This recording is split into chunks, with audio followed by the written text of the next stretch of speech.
एक एक वैष्णव नवनीत प्रिया जी गोपाल जी की सेवा करता था, लेकिन उसके घर में इतनी दैन्यता थी कि एक बार का भोजन ही 3 बार में पाया जाता था, दोबारा बनाने की सामग्री नहीं इकट्ठी हो पाती थी।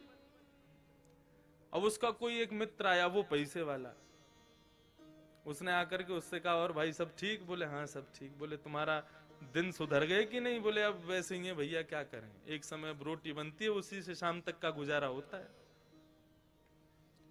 बोले अच्छा तुम पूजा वूजा करते हो क्या? बोले हाँ। बोले किसकी करते हो? बोले गोपाल जी, नवनीत प्रिया जी, लड्डू गोपाल, इनकी पूजा करता हूं। हंसने लगा मित्र, इनकी सेवा करते हो?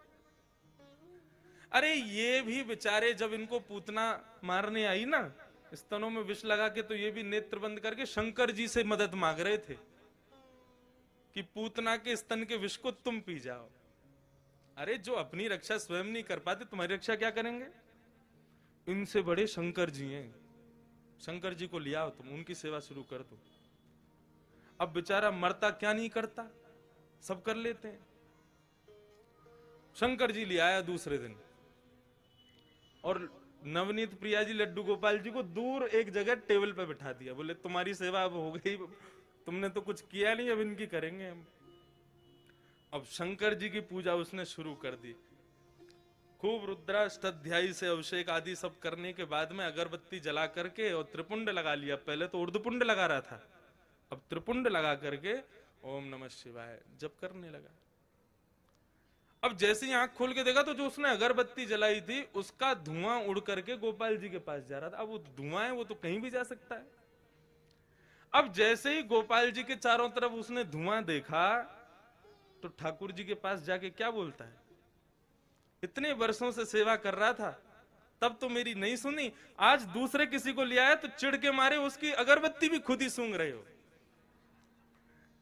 और ठाकुर जी को बोला तुमको यहां बैठने ही नहीं दूंगा, अलमारी में बंद करूंगा। जैसे ही ठाकुर जी को इस भाव से उठाया, ठाकुर जी प्रकट हो गए वहां पर, चरणों में गिर पड़ा। बोले महाराज आपने आज तक मुझे दर्शन नहीं दिए, शंकर जी के आती दर्शन कैसे हो गए? बोले देख ये भेद बुद्धि मत रख, मुझ में शंकर जी में कोई भेद नहीं है, और शंकर जी आए इसलिए दर्शन दिए ऐसा भी नहीं है। तो बोले क्यों किए, फिर क्यों दिए दर्शन आज आपने? बोले कल तक तुझे ये नहीं लगता था कि मेरी नांग सूंघती भी है,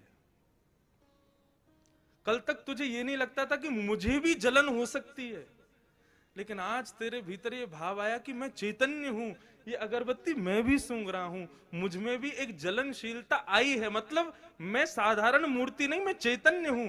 जब तेरे हृदय में ये भाव आया तो मैं पीछे क्यों हटूं, मैं भी प्रकट हो गया, मैं भी क्यों मूर्ति तक रहूं? जब तू ही मुझे इतना ऊपर पहुंचा चुका है तो मैं भी प्रकट हो गया। तो ठाकुर जी का दूसरा स्वरूप भागवत कहती है चैतन्य,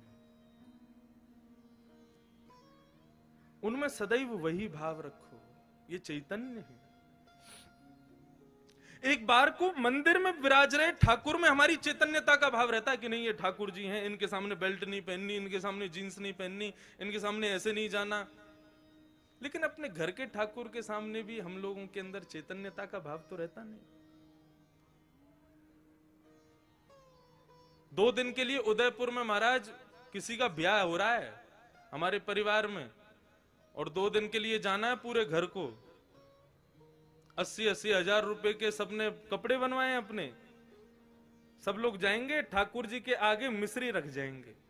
बोले हम तो जा रहे हैं उदयपुर, वहीं ब्याह में रहेंगे, थोड़ा आनंद करेंगे, आप मिश्री का भोग लगाओ।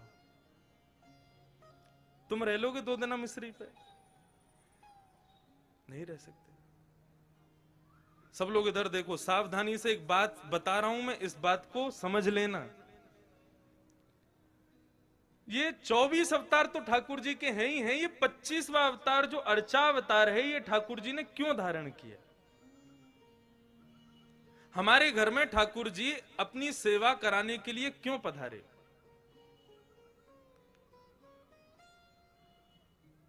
इसके पीछे एक बहुत सुंदर भाव है, सावधानी से सुनिएगा। पूज्य गुरुदेव भी बैठे, उनसे भी निवेदन, दास के मन में ठाकुर जी की सेवा करते हुए एक भाव आया, तो मेरी इच्छा हुई कि मैं उस भाव को कहूं कि ठाकुर जी सबके यहां सेवा कराने के लिए हर घर में क्यों विराज रहे हैं। आप पूरे